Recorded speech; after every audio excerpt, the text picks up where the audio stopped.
Queridos amigos, queridas amigas, que nos acompanham pela internet, é com grata satisfação que estamos de volta para continuarmos com os nossos estudos e reflexões. Esse é o nosso segundo momento de exame da obra Paulo Estevão, a magistral obra da psicografia do apóstolo Chico Xavier, Francisco Cândido Xavier. Essa obra admirável, cujo conteúdo é relevante para todas as pessoas que se interessam pela história do cristianismo, pela teologia e também para os estudiosos da doutrina espírita. Obra essa que nós iremos aqui refletir, dando continuidade ao primeiro vídeo que gravamos, ao primeiro momento que pudemos registrar acerca dessa obra. Esse é o nosso segundo momento para examiná-la.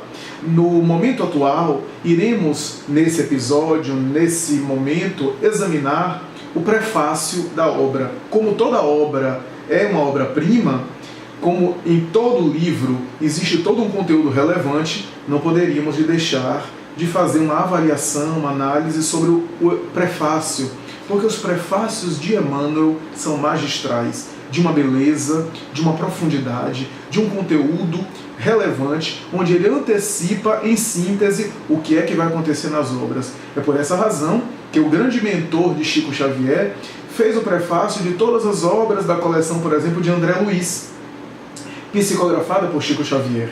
E assim em diante, em várias obras, ele psicografa. Quando lemos, por exemplo, algumas outras obras psicografada por Chico, nós veremos também o próprio Emmanuel escrever a respeito e dar a sua colaboração, dar a sua contribuição.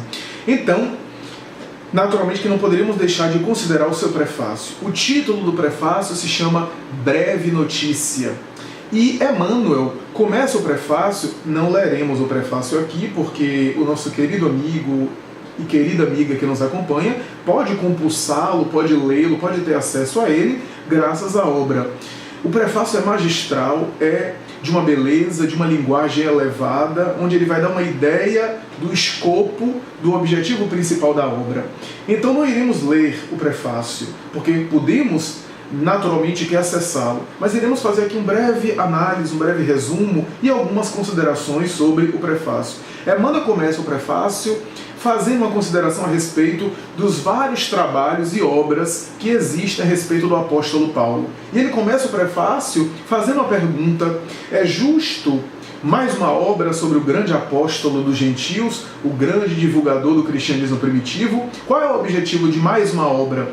E ele vai dizer que não se trata de uma obra convencional humana, porque a Terra possui uma vasta literatura a respeito e que Emmanuel não vem repetir os mesmos padrões das obras a respeito do grande apóstolo, o convertido de Damasco, o antigo doutor da lei, que se tornaria o apóstolo de Jesus. Essa história fascinante que está em Atos dos Apóstolos em forma de síntese e que Emmanuel vem desenvolver. Então Emmanuel vai fazer consideração sobre essa obra, dizendo inclusive que existem naturalmente alegações ou alusões quando alguém pode perguntar, o próprio leitor pode perguntar, se se trata de uma narrativa a respeito da sua vida e uma homenagem a respeito do apóstolo, ou então informações mais detalhadas sobre a sua vida. E Emmanuel diz: o grande apóstolo dos gentios não necessita das nossas mesquinhas homenagens. Mas quanto à segunda opção, informações detalhadas a respeito da sua vida, Emmanuel concorda, dizendo que afirma, que responde afirmativamente em relação à segunda hipótese. Então se trata de uma obra que, em primeiro lugar, são informações mais detalhadas da vida de Paulo, mas não é uma obra convencional de informações novas, originais, históricas, mais detalhadas a respeito da sua vida do ponto de vista tradicional, porque Emmanuel logo dá seguimento a essa ideia dizendo que se trata de tradições que ele colheu do mundo espiritual, que ele resgatou dos arquivos do mundo espiritual, que possui a história conforme aconteceu e que se encontra registrada essa história nos grandes arcanos da espiritualidade. Ele teve, portanto, acesso. É possível até pensar, pelo menos em caráter de especulação, de hipótese, que Emmanuel deve ter tido, inclusive, a autorização do próprio Paulo, direta ou indiretamente, para trazer à baila essas informações acerca da sua vida memorável e da sua saga de um coração extraordinário dedicado a Jesus. Então ele fala que é uma tradição, que há tradições do mundo espiritual que registram a passagem da vida de Paulo e que ele traz à tona para a nossa reflexão e o nosso estudo. E ele vai dizer que não há o interesse dele apenas de recordar passagens famosas da vida do apóstolo, porquanto essas passagens famosas estão presentes nas tradições neotestamentárias, nas tradições do Novo Testamento, nas tradições evangélicas, e naturalmente que reduziria a obra dele apenas em um mero conjunto de curiosidades a respeito da vida do apóstolo. Não se trata apenas disso, embora haja também na obra informações relevantes e detalhadas ou passagens famosas da vida do apóstolo. E não há, diz Emmanuel também, o interesse dele em biografar de maneira romanceada o apóstolo. Ele vai dizer que não, que também não é esse o objetivo, porque a Terra possui outras biografias, outras considerações e referências a respeito da vida do apóstolo Paulo. E ele vai dizer, e aí pedimos licença para ler ipsiliteris, quando ele diz: nosso melhor e mais sincero desejo é recordar as lutas acerbas e os ásperos testemunhos de um coração extraordinário que se levantou das lutas humanas para seguir os passos do Mestre num esforço incessante. Então se trata de uma tentativa de colher dos arquivos do mundo espiritual aquilo que tem de mais relevante do ponto de vista moral, do esforço, do sacrifício, da dedicação, da abnegação que o apóstolo Paulo pôde empreender e que talvez a história convencional não conseguiu registrar, pelo menos em totalidade. Emmanuel, então, segue adiante no prefácio e fala do panorama das instituições religiosas atuais, quando vai dizer que quase sempre nas igrejas aqui no sentido geral, não uma igreja de determinada religião específica, mas nas eclésias, né, que é o termo original de igreja, comunidades religiosas, instituições religiosas, existe muito espírito de ociosidade e mancomunação com o mundanismo. Ele não diz nessas palavras, mas ele diz que há muito amolentamento de caráter, ociosidade para uma glorificação e uma contemplação religiosa quase sempre inútil e contraproducente, e por outro lado, a associação das instituições religiosas e dos religiosos para com uma conduta mundana, para uma perspectiva filosófica apenas mundana, nihilista, onde muitas vezes o religioso do materialista, sensualista, não é muito diferenciado. Então Emmanuel faz um panorama dessas instituições, dos movimentos religiosos, dizendo que há muita falta de ação, de serviço no bem e vinculação com posturas bastante mundanas, bastante materiais do ponto de vista terreno. E mais adiante ele vai dizer que há muitos comentários a respeito da vida de Paulo. E quase sempre Paulo é colocado na conta de um indivíduo, ora, segundo alguns autores da literatura paulina, como alguém agraciado divinamente, alguém que foi recebido, que teve a recepção de uma graça, de uma glória especial, como se fosse um privilégio, e do outro lado, o oposto, alguém fanático, alguém profundamente obcecado. E Emmanuel continua dizendo, para uns ele foi um santo predestinado, para outros ele foi um coração arbitrário e cruel. E Emmanuel vai dizer, não nos deteremos nessas posturas extremistas. Ele naturalmente quer dizer que se interessa em examinar a vida de Paulo, livre dessas posturas extremistas, tão do agrado dos teóricos, pelo menos de alguns teóricos, que tentam de alguma forma categorizar, incluir ou tipologizar o grande apóstolo dentro dessas categorias e dessas visões meramente mundanas ou humanas, conforme nós fazemos com os grandes vultos da humanidade, os quais quase sempre não conseguimos compreendê-los em regime de totalidade. Vamos agora dar uma pausa para logo mais regressarmos e continuarmos os nossos estudos. Queridos amigos, estamos de volta. Falávamos há pouco das posturas extremistas, das visões polarizadas a respeito da personalidade intrigante, curiosa, fascinante do apóstolo Paulo, conhecido como apóstolo dos gentios, ou apóstolo de todas as gentes. Gentil era uma expressão utilizada pelo hebreu quase sempre com um tom de condenação, de julgamento, de preconceito que o hebreu antigo utilizava e que significa ou designa todo aquele que não seja judeu.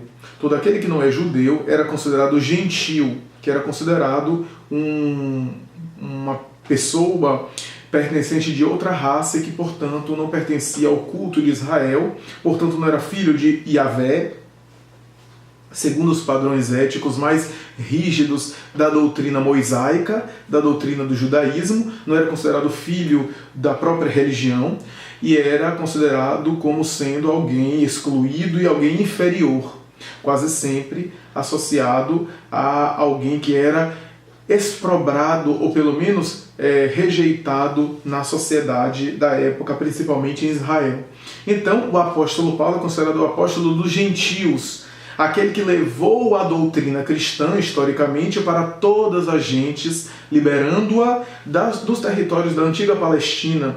E é graças ao apóstolo Paulo que hoje nós somos cristãos, porque devemos a ele o conhecimento do cristianismo, porque ele foi e levou a mensagem cristã para outras regiões, e graças a isso, segundo as concepções históricas convencionais, foi por causa disso que a mensagem de Jesus não ficou abafada na Palestina, principalmente em Jerusalém. Ele conseguiu levar a mensagem adiante e, historicamente falando, foi graças a isso que nós hoje conhecemos a doutrina cristã em função de Paulo.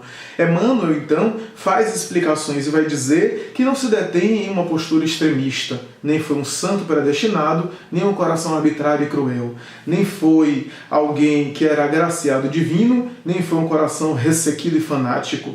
E ele vai dizer que vai explicar essa postura dele quando estabelece que, se por um lado o apóstolo Paulo recebeu a visita em pessoa do próprio Cristo, que volta do mundo transcendente para aparecer-lhe na famosa estrada de Damasco. Esse episódio é narrado na Bíblia, em Atos dos Apóstolos, uma obra escrita pelo evangelista Lucas, evangelista que, inclusive, é responsável historicamente por ter dado o nome ao movimento inicial dos discípulos do Cristo de cristãos. Até aquela época, segundo o próprio Emmanuel na obra Paulo Estevão, o título, o adjetivo ou a expressão que era utilizada para os cristãos eram homens do caminho, que segundo alguns tinham inclusive uma designação irônica e pejorativa.